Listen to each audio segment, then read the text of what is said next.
Good afternoon and welcome to Lunchtime with me, Kim and Britz, proudly powered by leadershipbydesign.co, leading the charge with insights, information, and ultimately effective results. Joining me in today's leadership and coaching segment, it's the human and talent. She's a human and talent-centered strategist, executive coach, agile people advocate, HR and leadership expert, Anja van Beek. Hello, Anja. Welcome back. Good afternoon, Kevin. How lovely to be back. Yes, it's been a while, and I'm so excited that you're back for another conversation. Last time we spoke about corporate bullying, and I did see that we got some nice views on the show as well. A very important topic. So if you want to check it out, guys, go check it out on the Lunchtime series. And but today we're going to be tackling a whole other conversation, and I think it lends itself beautifully to mindset in an environment. But before we jump on that, Anja, give us some insight of why did you think that change management is an important conversation to be having? Kevin, I think it's really straightforward or simple to think that every organization or team or business unit, even from a personal perspective, is we experience so much change. I mean, if you just reflect over the last few years, there has been so much disruption. And not everyone really understands what's happening to a human during change. And that's what I often see in corporate South Africa, where leaders are so confident when it comes to, let's say, we're expanding into Africa, but just sometimes they underestimate the impact of such an expansion or introduction of a new software or process or whatever. What's the impact on their teams? And what I have seen is when a leader understands the human side of change, that's really putting their whole change effort on a different level. And I think that's why it's an important topic to discuss. Yeah, and I like that you touched that, because the human element is we forget that sometimes, for the change to exist, a whole bunch of humans need to be able to support the change, right? And I often find that very often, because people don't go through an intentional process of looking at what the change is, where are you, where would you like to go, who needs to be involved in the change, and how do we carry it through, right? And I know your aspect around change also speaks to the neuroscience of it, and how to get your brain on board. Do you want to sort of just touch on that briefly to give us some insight of the importance of that? Yeah, so I'm going to now, when I think of the neuroscience, perhaps just touch on the side of looking at you as an individual. Now, when you think of any individual, and we so easily get trapped into our comfort zones, whatever that might mean to you as a listener. It might be a comfort zone of being in a specific role.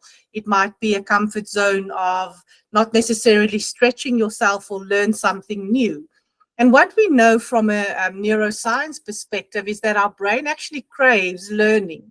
Yeah, and it wants to learn. And actually to think that your brain develops even if you're not intentional about what you need to focus on. And I always say, as from a personal perspective, think of how can you stretch yourself outside of your comfort zone? Because what I have seen in life is that life has a way of disrupting you and stretching you outside of your comfort zone. So rather you choose it than life just giving it to you.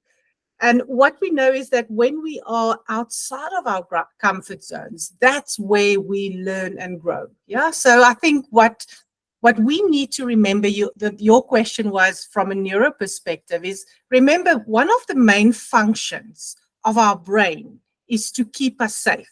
So our brain is, without even us noticing or realizing that, is scanning the environment the whole time, yeah, to see, am I safe or not? And the irony is that our brains cannot distinguish between a physical threat or an emotional threat. So it might be that I'm sitting with you in a session, you might be my manager giving me some feedback or even brainstorming or whatever. And in that moment, without you realizing it, I'm going into a fight or flight response because of something, the words that you said, raising your eyebrows. It can be something very subtle.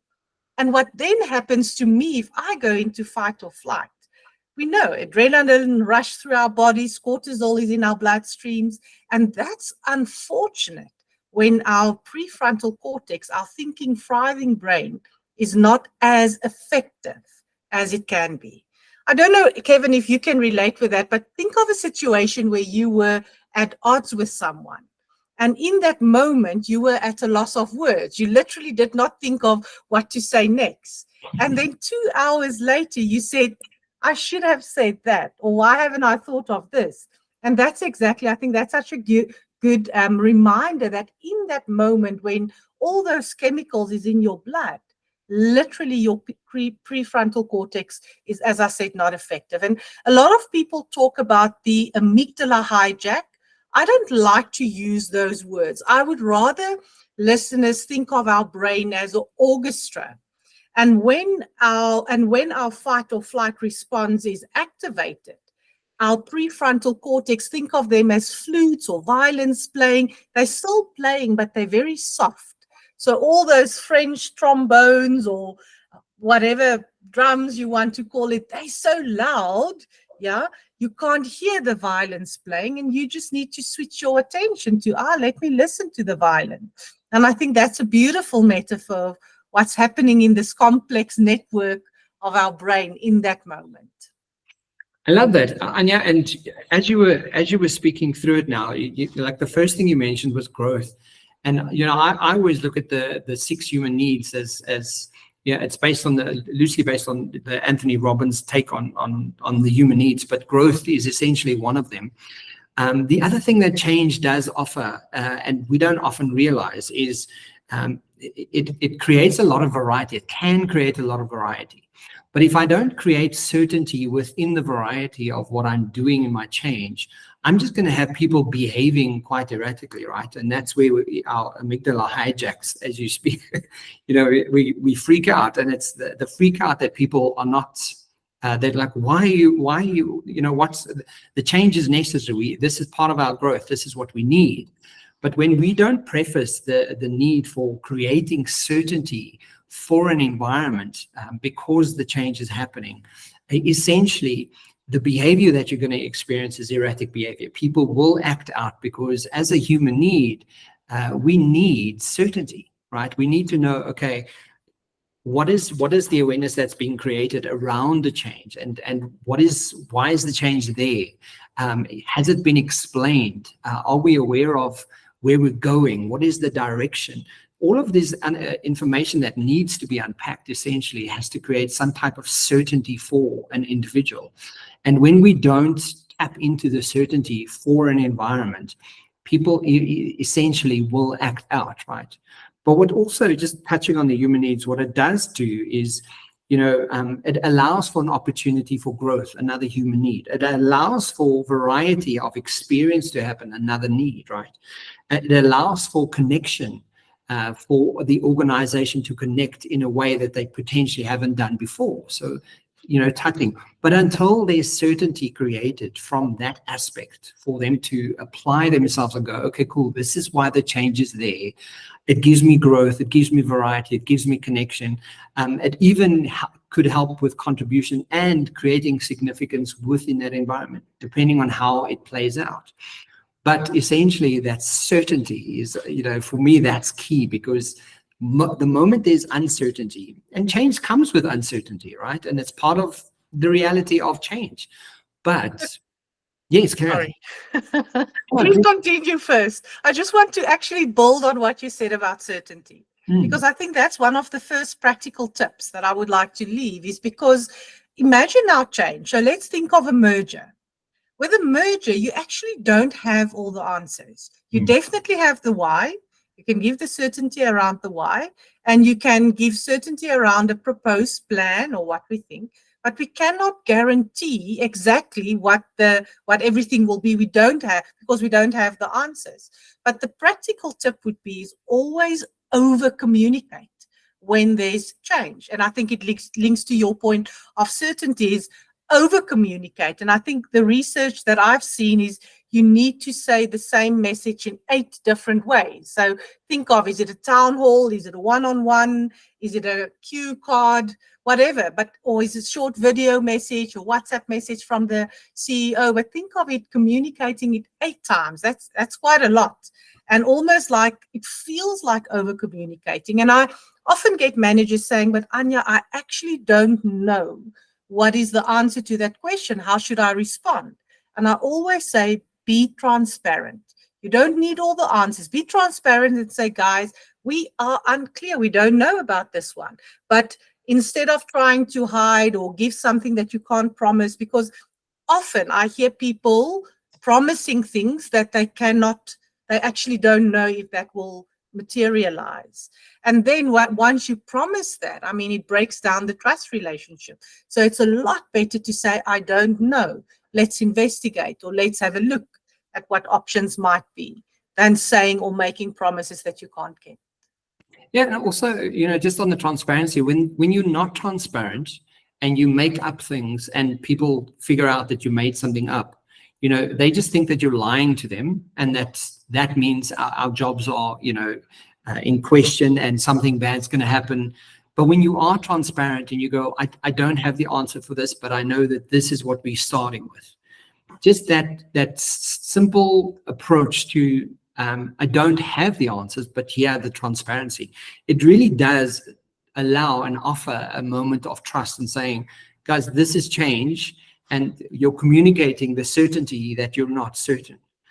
Right? So have that expectation and understanding that in the change, there's lots of uncertainty. And when I have the answers, I can give you the answers. But if you don't have the answers, you just say you don't have the answers, right?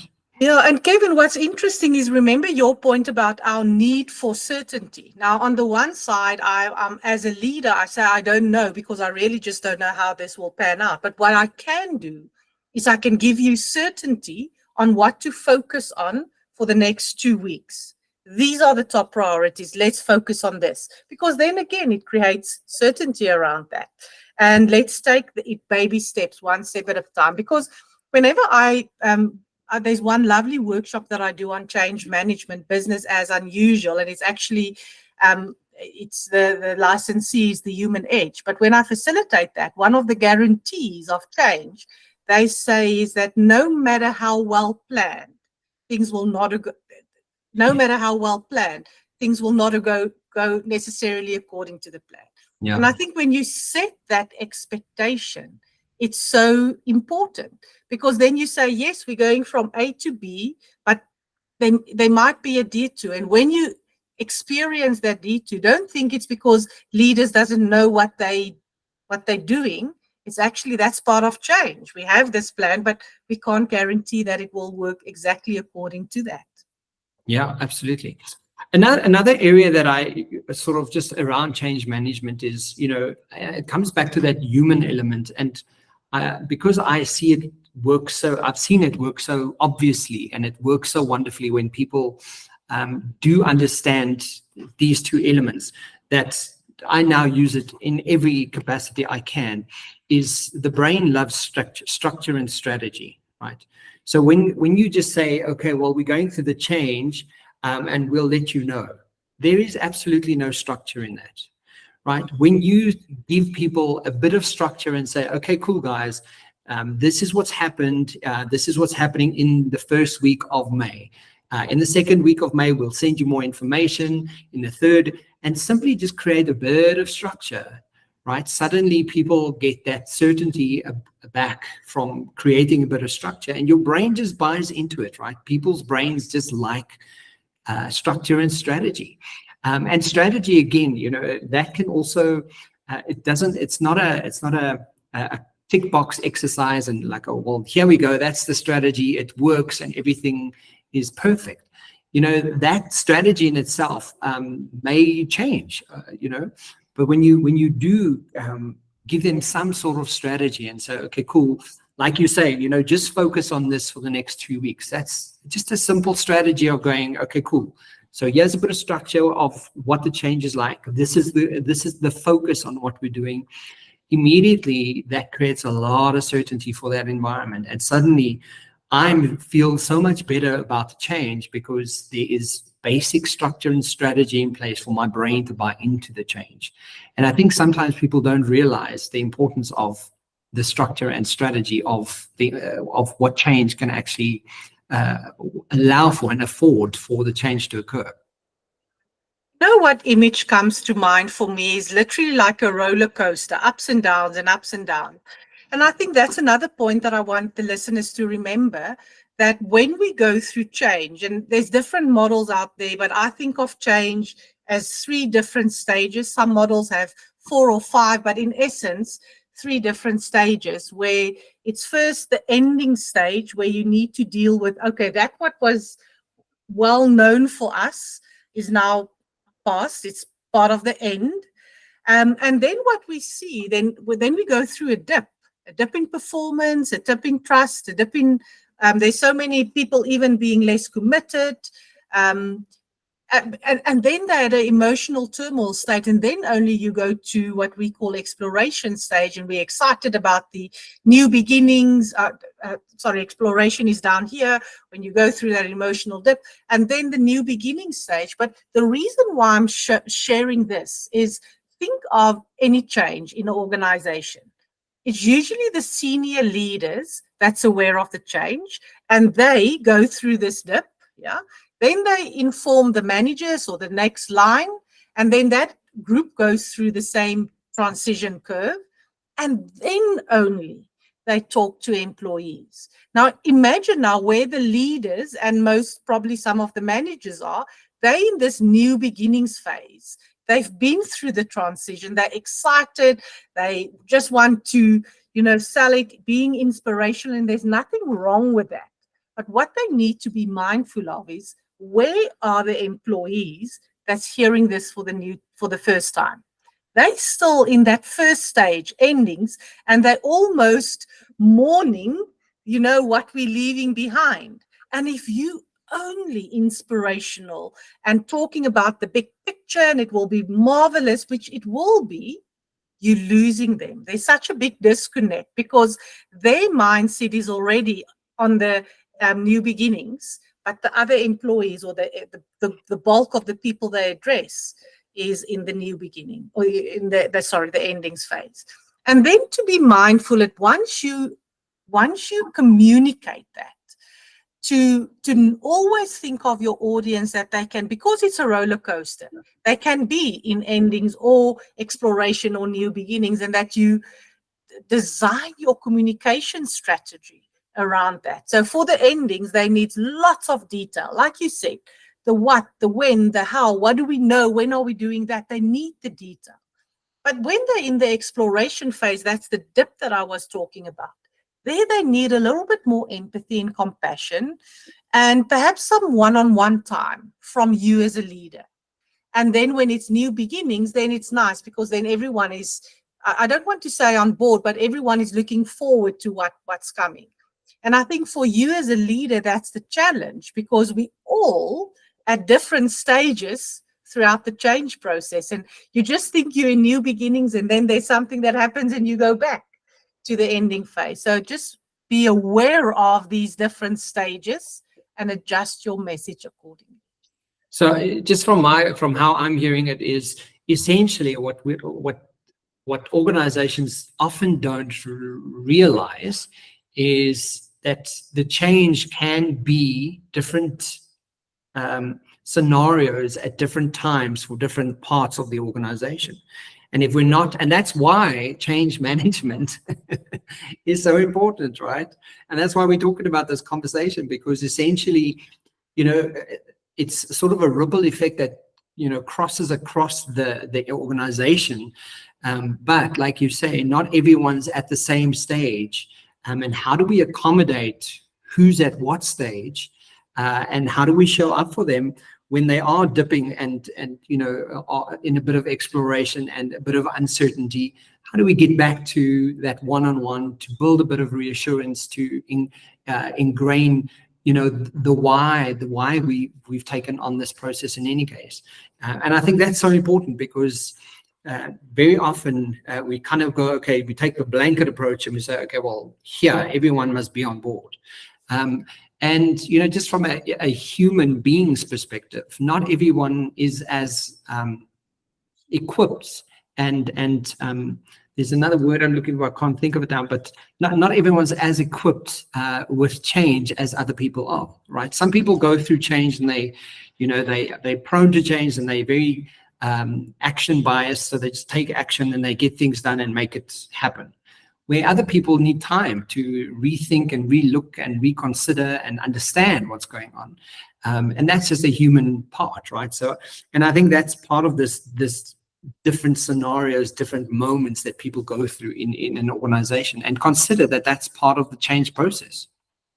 And Kevin, I actually want to offer the other side of the coin as well, because if you're not part of the management or leadership team and you go through change, I also want to encourage you to take ownership, because we know there will be a dip. We know there will be a dip in performance. There will be a little bit of emotional turmoil. That's normal. That's human. However, it depends on each and every one.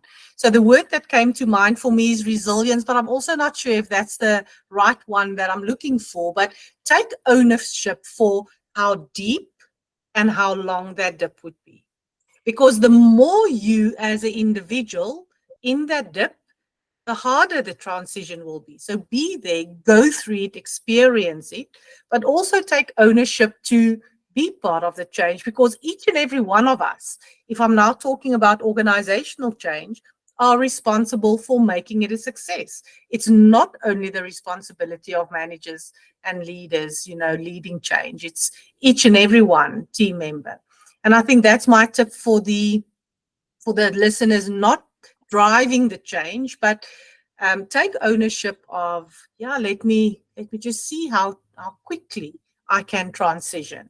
Because we live in a not really society, but we live in a world where change is happening like this. Change is going faster and faster. Yeah. And if you equip yourself and you build that muscle of, I'm adaptive, I'm agile, then it's a lot easier for you, because you might still be busy with one change and then another one is happening. We just don't know what we don't know. And that's why practice that muscle of being agile and adaptive. Another one that's very important that I've just made note here is mitigating the risks, right? So change inherently carries risks, including potential disruption of operations, decreased productivity you mentioned earlier, or even that resistance to stakeholders. But by employing a change management practice, in organizations, they can identify and mitigate risks proactively.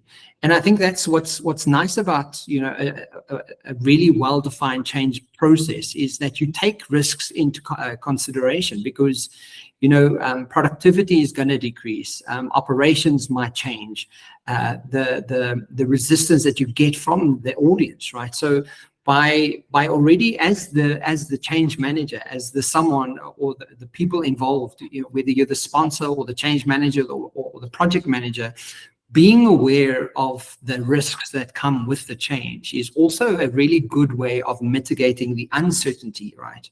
And also helping and curbing for that dipping trust and exploration area, because it's going to happen. It's going to happen. It's a foreseeable probability that's going to be happening in that environment. And when you mitigate it to that degree and you're already anticipating, it already helps with that change. So when you have one-on-one coaches in place to have those one-on-ones with people, or you have change champions that are very aware of it, that are actively in the environment and can help and reinforce information.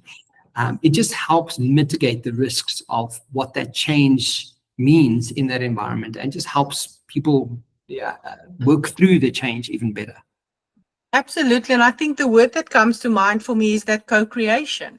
Because when there's change, irrelevant if it's an acquisition, if it's a merger, if it's a new process, whatever it might be. But when we co-create, that's where we know that, again, if you look at neuroscience and what research shows, is that the collective intelligence of a group is always higher than the intelligence of the smartest individual.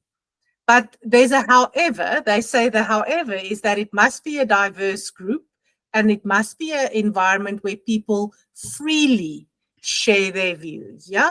So I think that co-creation of build or tap into the collective intelligence, but just make sure that it is an environment where people can freely speak and share, and that it is a diverse group, because that's when it's usually when we see that the co-creation is a lot better. But that also touches, if we think of it like I often refer to the ADCAR model, and there's awareness, desire, knowledge, ability, and reinforcement. But essentially, when you are inviting people to be part of the change, it speaks to that significance, of the 6 human needs, where at least this change isn't absolutely the change is best for business. But when you're getting insights from the collective and you're getting ways of information on how this transition is going to impact, or how to transition smoothly through this, but getting that collective, it gives them a sense of significance that they're part of the change, and being part of the change is as important as the actual change, because else there will just constantly be the resistance, and that's futile in the long run, because you're just going to have a lot of unhappy people a lot of the time, right? So I think that collaboration and connection creates a bit of significance for people to also go, yeah, I'm part of this, and it's important that I'm part of this. So I recently, for me, it was a lovely talk to do. I spoke about the neuroscience and the link. I spoke about agile, the agile ways of working, and looking at that from a neuroscience perspective, or through the lens of neuroscience. And in there, we spoke about social safety. And social safety is exactly what you refer to now, is that need for a human to feel that I belong, first of all, that I make a meaningful contribution, and that I can identify with what is happening. Yeah, so that's social safety on the one side, but then also the psychological safety that I spoke about, where I am willing to take an interpersonal risk because it's a safe environment. Yeah, so those two, the social and the psychological safety, I think is critical.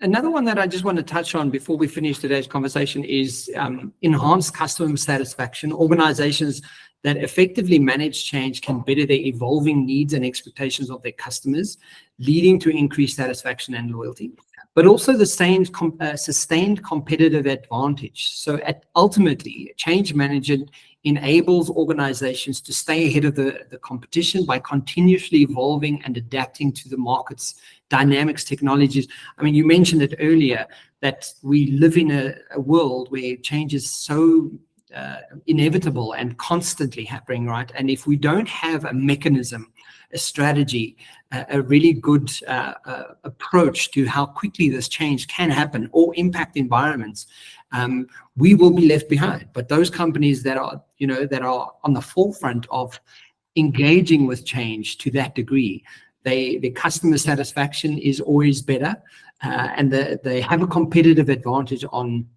how they're showing up as an organization compared to people who are just not taking this as a consideration. And I think that's also one of the beautiful benefits of why change management is so important. Oh, and Kevin, to build on that is, once again, it's one of the agile values is what we say, continually deliver value. And that's exactly, have the customer front of mind, because I mean, whatever we do, if it's a product or a service, or we delivering that to give value to our customers. But the value, that one of the agile values is continuously deliver value. And what they mean by that is, don't wait for 6 months to show value. Show value with every little bit of change. Yeah. So let's say it's a new onboarding process, just as an example, because I'm from HR. If you think of a new onboarding process or even recruitment process, think of the value for that, the person applying to you. In the first 2 weeks, what's the value? It might be a new process that's making it easier to, fill in forms on their cell phones, or having the recruitment manager in mind and making it easier for them to make a quick decision. I'm just using some examples, but whoever your customer is, continuously add value, and don't wait for the whole change process and only show value at the end. So yeah, that's perhaps another practical tip. So I mean, Anja, we'll probably speak another hour on this because there's so much that we can unpack around it. But I mean, just some of the notes that I've made here is, one of the first things is around the certainty and over communication. So important around change management. And then you also raised, I think, a very important point around 8 different touch points of communicating the change, right? And when we and it's just a human thing, right? That we need about 8 touch points of that information to build on to why the change is there. Another important part is the transition periods, right? Understand that not everyone's going to be at the same transition period as the next. And, as senior management and senior leaders, they might be ahead of the curve. And take that into consideration because not everyone's at the same point at the same time. So, and that's why there has to be a holistic approach when looking at your change management to really consider all areas and the impact on all different areas in your organization. Another one that you may mention is social safety and psychological safety, a really important factor, because when we have that social safety, we know we're part of something, and we also understand that it comes with creating psychological safety for me and knowing that I'm, considered in the change. Another big one. And then lastly, continually delivering the value. I think that's such an important point because we sometimes start there and we kind of finish there, and you in between sometimes forget what is happening in between there. So the continuous delivery of value throughout the change is really going to impact the environment in a wonderful, sustainable way. And then change is not going to be as dire or unsuspecting or difficult for people to go through, right? Is there any other things you want to leave our conversation with today, taking into consideration the points you've already mentioned? Kevin, you summed it up so nicely. I think the last point that I want to leave people, because I think that will support them, irrelevant if it's even if it's a corporate or personal change that they're going through, is don't necessarily expect that there will be a recovery time. So let's just go through this, then I can breathe and we can continue, because change is happening so fast and it's so disruptive nowadays. So rather put your expectation or align the expectation that change won't go away. It will only go faster and faster. And if you manage that or if you set your expectation, you will not get disappointed. But if your expectation is there will be a recovery time, you might be disappointed. And that's what we don't want. Absolutely. I love that. Guys, please remember to like, share, and tune in to Lunchtime Studios every Wednesday and Thursday for more.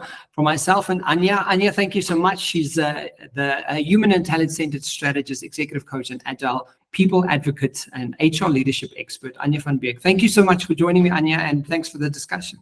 Thank you, Kevin, for the invitation. Always lovely to connect.